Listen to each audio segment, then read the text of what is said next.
Good morning बच्चों, आदर्श विद्या मंदिर online classes में एक बार फिर आप लोगों का स्वागत है। बच्चों, पिछले वीडियो में मैंने समरूप त्रिभुज की एक्सरसाइज 6.3 के कुछ सवालों को बताया था।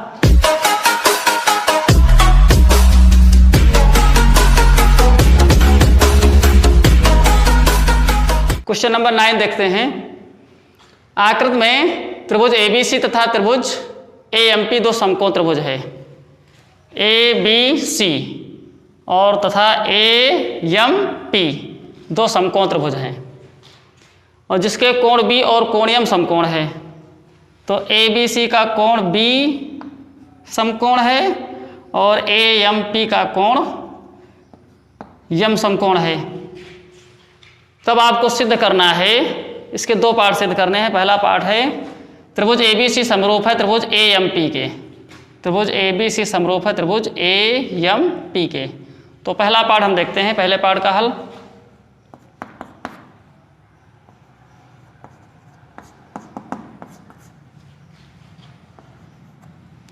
त्रिभुज ABC तथा त्रिभुज AMP में इन्हीं त्रिभुजों को सिद्ध करना है, तो इन्हीं त्रिभुजों को हम ले लेते हैं। इन दोनों त्रिभुजों में क्या बराबर है, कौन कौन से कोण बराबर हैं। त्रिभुज ABC का कोण B, कोण ABC कह सकते हैं या कोण ABC बराबर है त्रिभुज AMP के कोण AMP के। कोण AMP के प्रत्येक समकोण है, यह आपको ज्ञात है। ठीक। और दूसरा कौन सा कोण बराबर हो सकता है, तथा यहां पर हम देख रहे हैं कि त्रिभुज ABC का कोण A और त्रिभुज AMP का कोण A दोनों ही एक हैं, अर्थात दोनों ही कोण उभयनिष्ठ हैं। इसलिए दोनों के लिए कोण बराबर होना चाहिए। फिर इसलिए कोण BAC, त्रिभुज ABC के लिए हम क्या लिख सकते हैं, कोण BAC बराबर है त्रिभुज त्रिभुज AMP के कोण PAM के। कोण PAM के। इसमें आपको रीजन दिखाना होगा कि ये दोनों कोण उभयनिष्ठ ही हैं।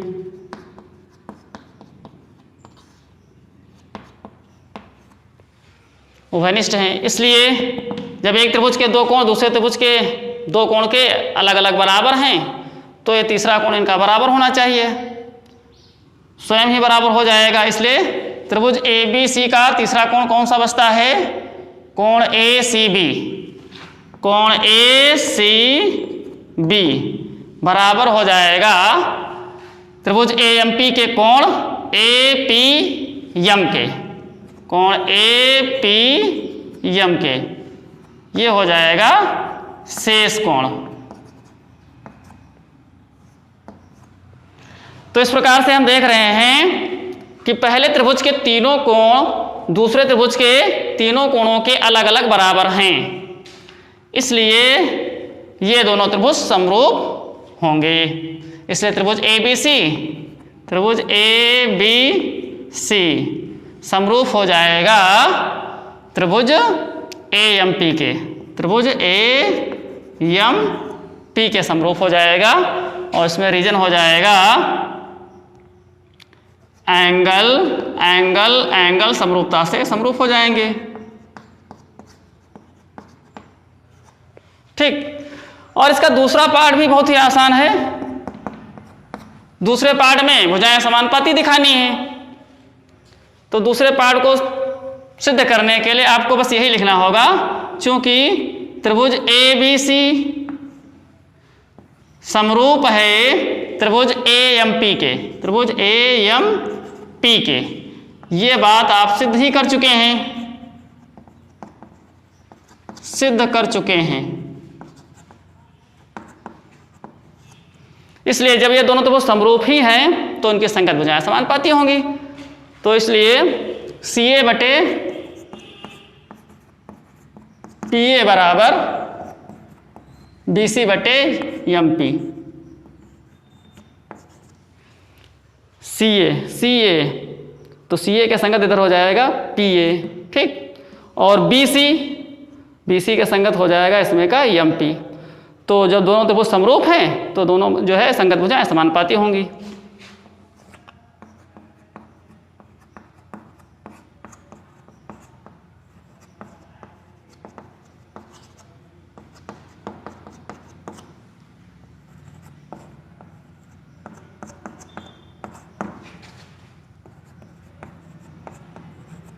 समरूप त्रिभुज की संगत भुजाएं समानुपातिक होती हैं।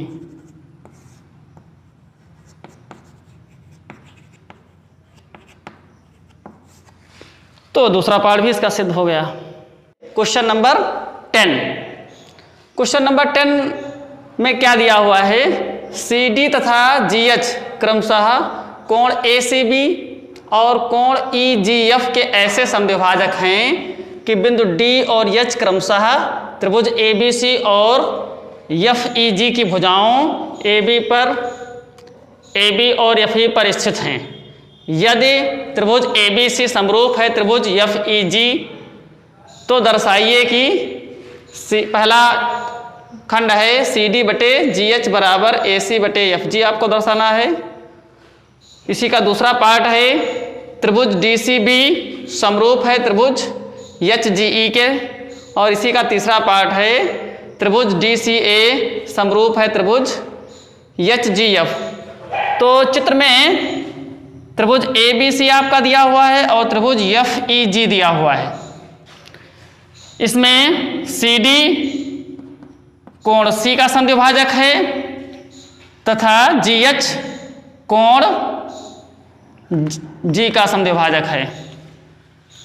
तब आपको सिद्ध करना है CD बटे GH, पहला पार्ट है क्वेश्चन का, CD बटे GH बराबर AC बटे FG, और साथ ही साथ ये दिया हुआ है कि त्रिभुज ABC समरूप है त्रिभुज FEG के समरूप है।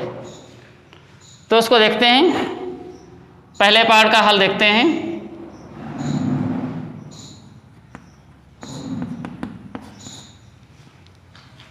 तो सबसे पहले इसमें जो दिया हुआ है कि त्रिभुज ABC समरूप है त्रिभुज FEG के, तो इसी बात को हम लिखते हैं सबसे पहले। चूंकि त्रिभुज ABC समरूप है त्रिभुज FEG के, इसलिए आगे लिख दें रीजन कि ये ज्ञात है। इसलिए कोण C बराबर त्रिभुज ABC का कोण C बराबर होगा त्रिभुज FEG के कोण G के।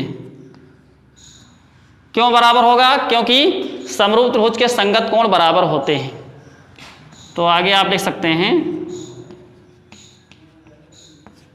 समरूप त्रिभुज के संगत कोण बराबर होते हैं। अब चूंकि हमें इनके अर्धक कोणों की आवश्यकता है, क्योंकि CD कोण C का समद्विभाजक है, GH कोण G का समद्विभाजक है, तो इनके अर्धक कोणों की हमें आवश्यकता है। इसलिए हम इस समीकरण के दोनों पक्षों को हम 2 से भाग कर देंगे, या हाफ कोण C बराबर हाफ कोण G, ऐसा लिखा जा सकता है 2 से भाग देने पर।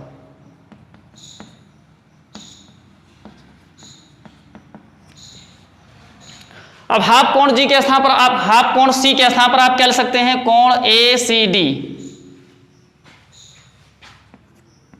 कोण ACD बराबर, और हाफ कोण C के स्थान पर आप कोण BCD भी लिख सकते हैं, क्योंकि CD कोण C का समद्विभाजक है।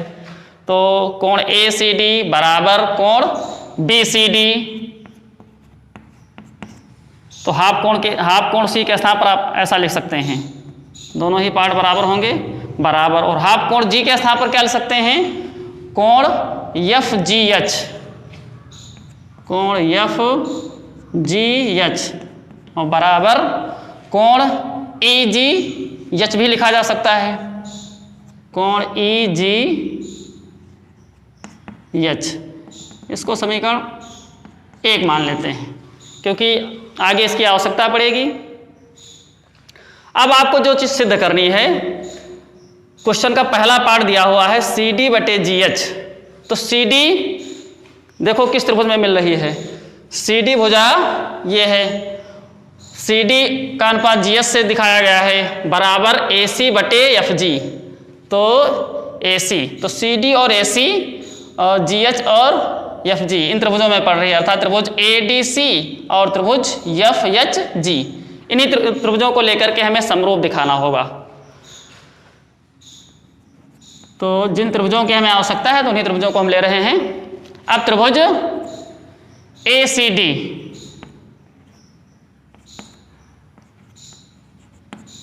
तथा त्रिभुज FGH में, FGH में क्या क्या चीजें बराबर हैं?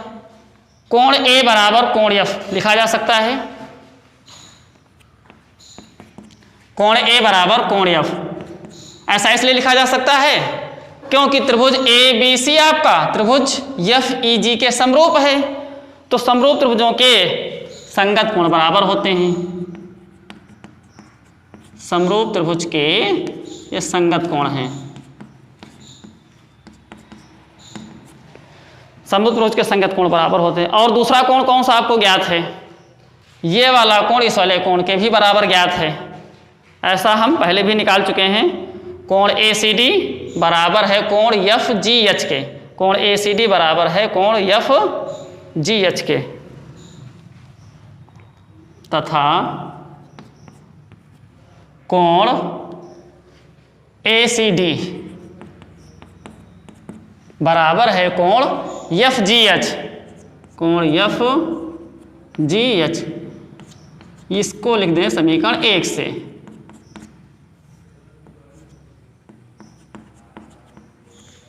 ठीक, तो एक त्रिभुज के दो कोण दूसरे त्रिभुज के दो कोण के बराबर हैं, तो तीसरा स्वयं बराबर हो जाएगा, तो तीसरा शेष कोण ये बचा इसमें का, और इधर वाले त्रिभुज का ये वाला कोण शेष कोण बचता है।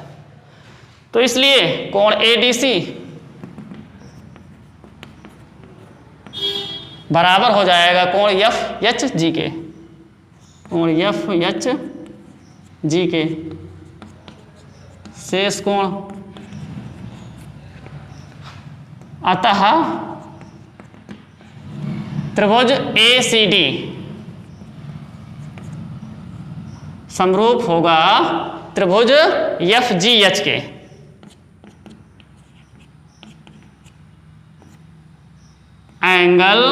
एंगल समरूपता से।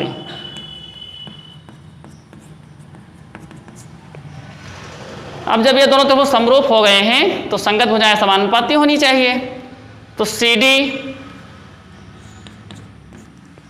CD के संगत दूसरे त्रिभुज की भुजा हो जाएगी HG या GH कह सकते हैं,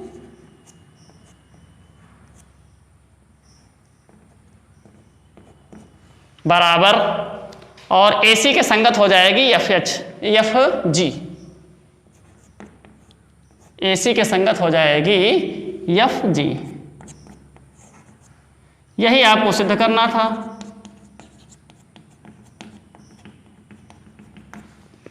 तो ये पहला पार्ट सिद्ध हो गया। क्वेश्चन का दूसरा पार्ट देखते हैं। दूसरा पार्ट है त्रिभुज DCB समरूप है त्रिभुज HGE के समरूप दिखाना है, तो इन्हीं त्रिभुजों को हम ले लेते हैं। त्रिभुज DCB तथा त्रिभुज HGE में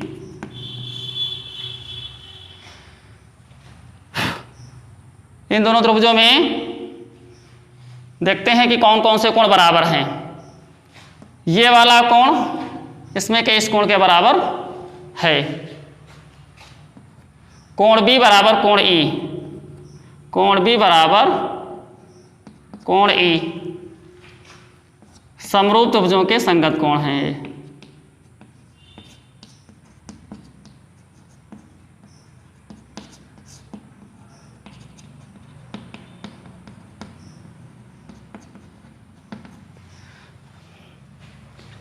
और कोण डी सी बी बराबर होगा कोण एच जी ई के।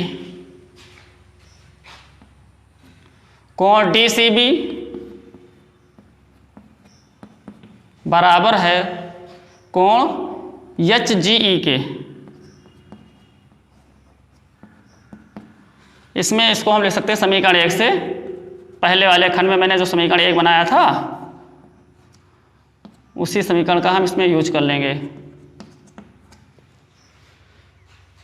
तो शेष कोण कौन सा बचता है?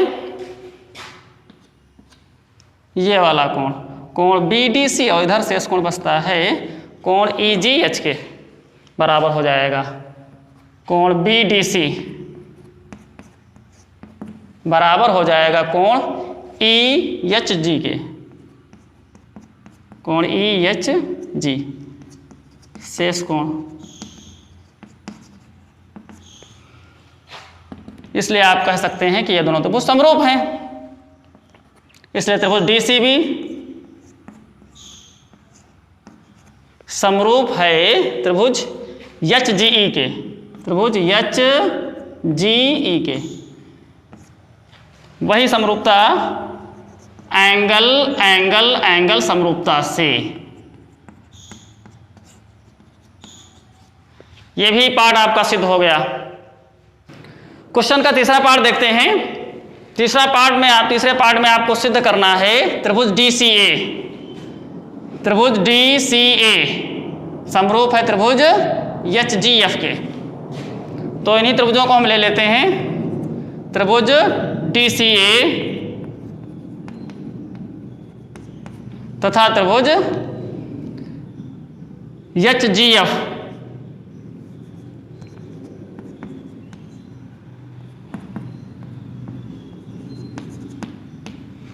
एच जी एफ में क्या क्या कौन कौन से कोण बराबर हैं?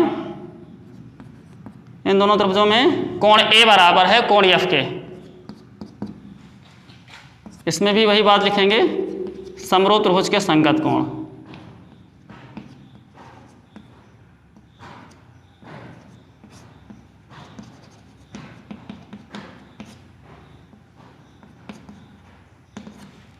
समरूप त्रिभुज के संगत कोण। और कोण ए सी डी बराबर होगा कोण एफ जी एच के। कोण ए सी डी बराबर होगा कोण एफ जी एच के। इसमें भी वही बात लिख देंगे, समीकरण 1 पहले पार्ट में जो समीकरण 1 बनाई गई थी उसी समीकरण का यूज करेंगे।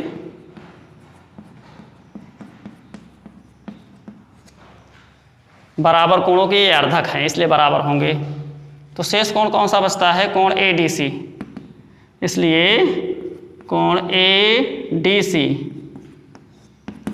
बराबर हो जाएगा कोण एफ एच जी, कोण एफ एच जी के।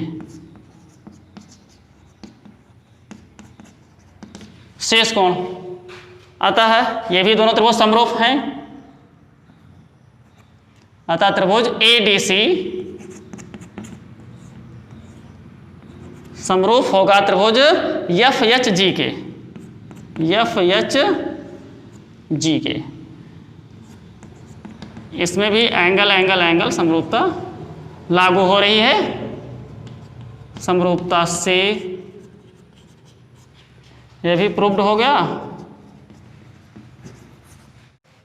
क्वेश्चन नंबर 11 देखते हैं। आकृत में ए बी बराबर ए सी, त्रिभुज ए बी सी की भुजा ए बी बराबर ए सी दी हुई है। अर्थात यह एक समद्विबाहु त्रिभुज है और साथ ही साथ बी सी भुजा को सी बी भुजा को आगे बढ़ाया गया है, बिंदु ई तक बढ़ाया गया है।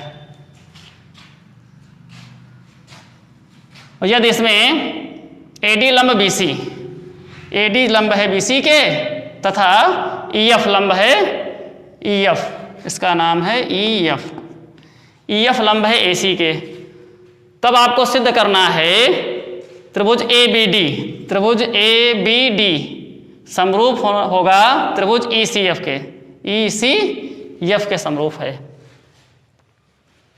हल इसका देखते हैं।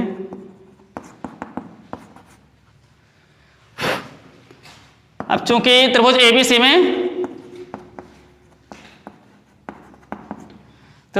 को पहले ले लेते हैं। त्रिभुज ABC में AB बराबर AC ये है आपको ज्ञात है। तो फिर जो है जब एक त्रिभुज के दो भुजाएं बराबर होती हैं, एक त्रिभुज की दो भुजाएं बराबर होती हैं तो उनके आमने सामने के कोण भी बराबर होते हैं। इसलिए आप यहाँ क्या ले सकते हैं, कोण ABC या ABD कह लीजिए, कोण ABD बराबर कोण ACB, कोण ACB। आगे आप रीजन दिखा सकते हैं, बराबर भुजाओं के सम्मुख कोण, बराबर भुजाओं के सम्मुख कोण बराबर होते हैं। तो हम संक्षेप में लिखे दे रहे हैं शॉर्टकट में, सम्मुख कोण, बराबर भुजाओं के सम्मुख कोण बराबर होते हैं। इसको मान सकते हैं समीकरण 1 मानना चाहिए, तो मान लीजिए। अब आपको जिन त्रिभुजों को समरूप दिखाना है उन्हीं त्रिभुजों को हम ले लेते हैं। त्रिभुज ABD और त्रिभुज ECF को समरूप दिखाना है तो इन्हीं त्रिभुजों को हम ले लेते हैं। त्रिभुज ABD तथा त्रिभुज ECF में देखते हैं इसमें कौन कौन से कोण बराबर हैं। यहां पर ABD का कोण ADB, त्रिभुज ABD का कोण ADB, कोण ADB बराबर है त्रिभुज ECF के कोण EFC के, कोण EFC के। ये प्रत्येक समकोण है, यह आपको ज्ञात है।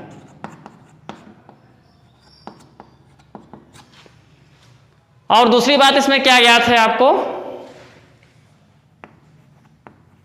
तथा कोण ABD अभी हम बराबर सिद्ध कर चुके हैं, कोण ABD और नीचे वाले त्रिभुज EFC के कोण ACD के। तो कोण ABD, कोण ABD, कोण ABD बराबर हो जाएगा कोण ECF के, कोण ECF के। ये सिद्ध ही कर चुके हैं।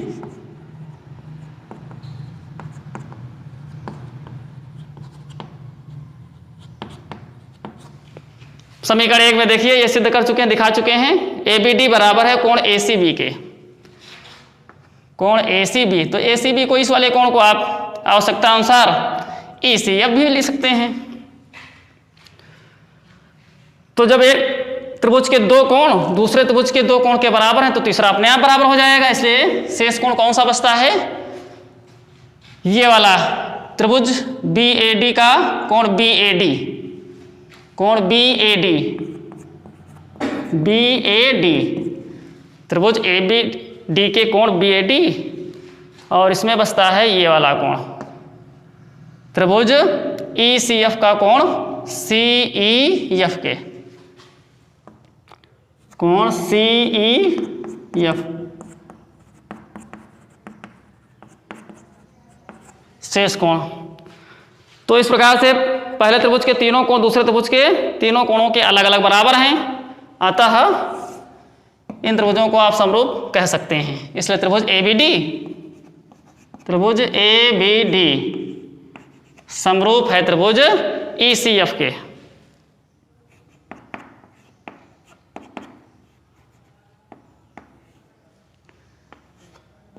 एंगल समरूपता से। तो इस प्रकार से सिद्ध हो गया। बच्चों एक्सरसाइज का क्वेश्चन नंबर 12 देखते हैं। क्वेश्चन नंबर 12 में दिया हुआ है एक त्रिभुज ABC की भुजाएं AB तथा BC तथा माध्यिका AD एक अन्य त्रिभुज PQR की क्रमशः भुजाओं PQ और QR तथा माध्यिका PM के समानुपाती हैं। तो क्वेश्चन पढ़ने से हमें क्या ज्ञात है, पता चल जाता है कि त्रिभुज ए बी सी की भुजा ए बी का अनुपात पी क्यू से है, ए बी बटे पी क्यू बराबर है, और ए बी का अनुपात पी क्यू से है और बी सी का अनुपात क्यू आर से है, तथा साथ ही साथ जो माध्यिका है ए डी का अनुपात माध्यिका पी एम से है। माध्यिका ए डी बटे पी एम, यह बात आपको ज्ञात है।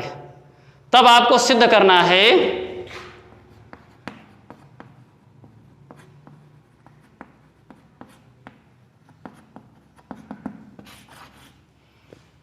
कि त्रिभुज एबीसी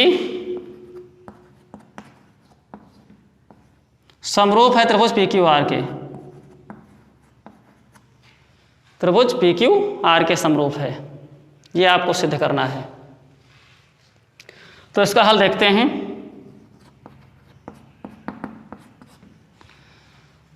तो देखिए, ये सब भुजाएं जिन त्रिभुजों में पड़ रही हैं उन्हीं त्रिभुजों को हम ले लेते हैं।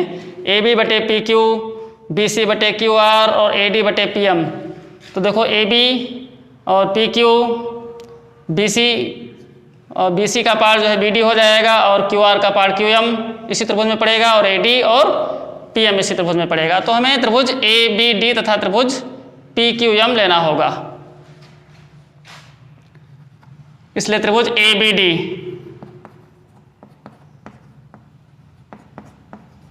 तथा त्रिभुज पी क्यू एम में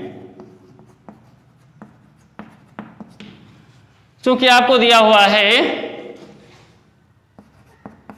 क्वेश्चन में दिया हुआ है ए बी बटे पी क्यू बराबर बी सी बटे क्यू आर, बी सी बटे क्यू आर बराबर ए डी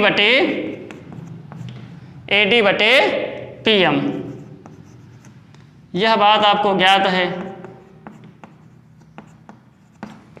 ठीक, या इसमें हम थोड़ा परिवर्तन कर सकते हैं। अब चूंकि हमने त्रिभुज ए बी डी और त्रिभुज पी क्यू एम लिया है, तो उसमें जो है बी डी भुजा हमें चाहिए, बी डी और क्यू एम चाहिए। तो बी सी के स्थान पर आप क्या ले सकते हैं, बी सी जो है बी डी का 2 गुना होगा, क्योंकि माध्यिका क्या करती है, सामने वाली भुजा के मध्य बिंदु को मिलाती है, अर्थात बिंदु डी बी सी का मध्य बिंदु है, अर्थात बी डी रेखाखंड बी सी का अर्धक है। बी डी रेखाखंड बी सी का आधा है। तो यहाँ पर हम बी सी की जगह क्या ले सकते हैं, या ए बी बटे पी क्यू बराबर बी सी की जगह पर आप ले सकते हैं 2 बी डी, 2 बी डी। तो बी सी हो जाएगा बी डी का 2 गुना।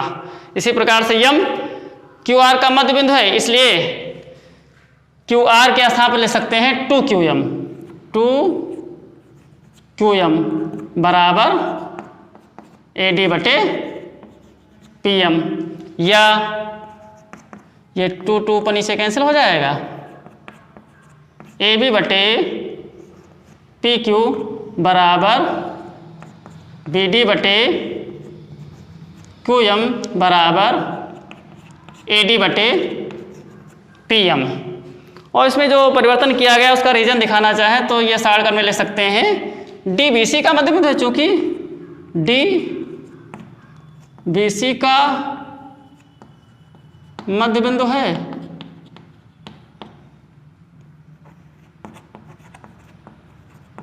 तथा यम क्यू आर का मध्य बिंदु है।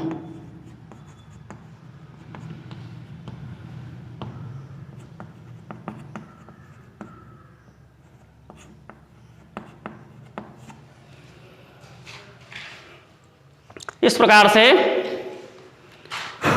हमारे पास ये चीज़ मालूम हो गई है कि ए बी बटे पी क्यू बराबर बी डी बटे क्यू एम बराबर ए डी बटे पी एम, ये आपको ज्ञात हो गया है।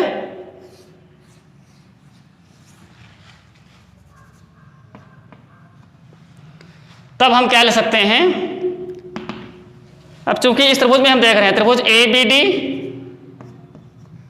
ए बी डी तथा त्रिभुज पी क्यू एम की तीनों भुजाएं समानुपाती सिद्ध हो गई हैं, तीनों भुजाएं समानुपाती हैं, तो इसलिए ये दोनों त्रिभुज क्या हो जाएंगे, समरूप हो जाएंगे। इसलिए त्रिभुज ABD समरूप हो जाएगा त्रिभुज PQM के, त्रिभुज PQM के। इसका आगे रीजन दिखा सकते हैं, साइड साइड साइड समरूपता से, साइड साइड साइड समरूपता से समरूप हो जाएंगे। अब जब ये समरूप ही हो गए हैं तो इनके संगत कोण भी बराबर होंगे।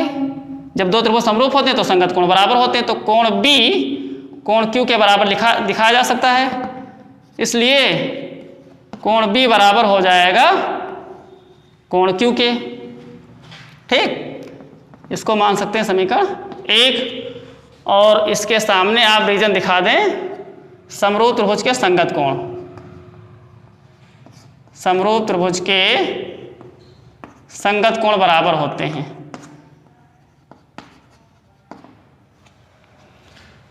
कोण B बराबर कोण Q सिद्ध हो गया है, तथा चूंकि AB बटे PQ, पुनः हम लिख रहे हैं इसी बात को कि AB बटे PQ बराबर है BC बटे QR के, BC बटे QR के। ये बात आपको ज्ञात है, आगे ले सकते हैं ज्ञात है, इसको मान सकते हैं समीकरण 2। तो यहां पर हम देख रहे हैं पूरे त्रिभुज ABC तथा त्रिभुज PQR को देखने से हमें यह पता चल रहा है कि इस त्रिभुज की दो भुजाएं समानुपाती हैं, अर्थात AB का अनुपात PQ से जो है वही BC का अनुपात QR से है। दोनों त्रिभुजों में दो भुजाएं समानुपाती हैं और साथ ही साथ इन भुजाओं के बीच निर्मित कोण जो है वो बराबर है, कोण बराबर है। तो इसमें समरूपता की कौन सी कसौटी लागू होती है, साइड एंगल साइड कसौटी से दोनों त्रिभुज समरूप हो जाएंगे। तो अतः हम लिख सकते हैं समीकरण 1 और 2 से स्पष्ट है, अतः समीकरण 1 तथा 2 से स्पष्ट है कि त्रिभुज ABC समरूप होगा त्रिभुज PQR के